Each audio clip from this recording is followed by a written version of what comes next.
journal de Barthélémy Gom, et d'abord la RDC et Ebola. Ebola, oui, avec le Rwanda qui a décidé, Babacar, de fermer brièvement ses frontières avec la RDC, une décision qui intervient alors que 2 cas ont été identifiés à Goma. Dans un communiqué très matinal d'ailleurs, la présidence congolaise constate que les mouvements des personnes se faisaient à sens unique.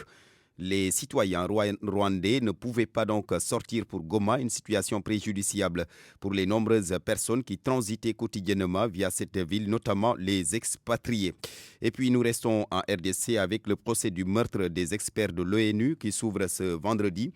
L'Américain Michael Sharp et le Suédois Zaida Catalan ont été tués en mars 2017 au Kasaï central.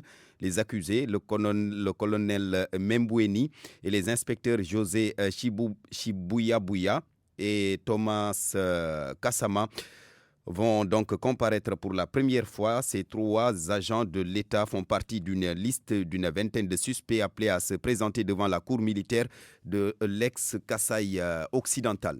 Laurent Gbagbo et Henri Konan Bédié, 2 figures politiques de la Côte d'Ivoire, les 2 hommes se sont rencontrés hier. Les échanges ont porté sur la situation politique et sociale de leur pays, la Côte d'Ivoire. Une première rencontre depuis 10 ans entre les 2 hommes. Au cours des échanges, ils ont fait part de leur volonté de mettre en place une plateforme de l'opposition qui sera un cadre d'échange concret entre eux.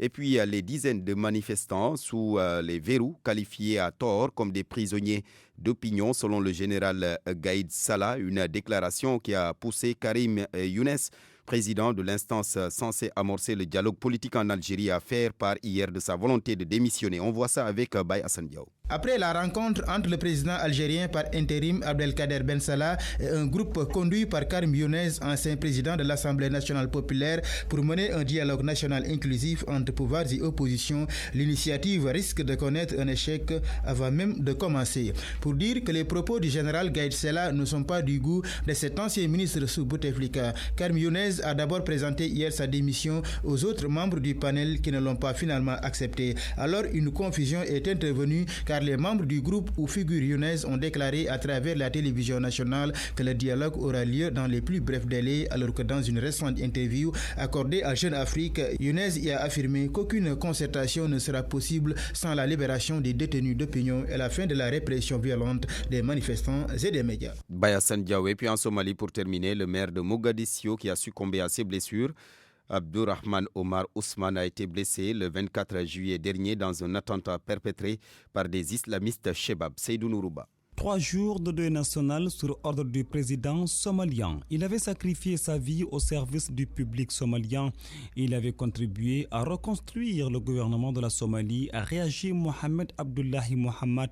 On se souviendra de lui pour son dévouement au service du pays et pour son acharnement à développer Mogadiscio tout en jouant pleinement son rôle dans la lutte contre le terrorisme. Fin de citation. Pour rappel, le 24 juillet dernier, les Chebab avaient mené un attentat suicide contre la mairie de Mogadiscio. Attentat qui avait causé la mort d'au moins 6 personnes. Attentat qui a causé la mort d'au moins 6 personnes et 6 blessés.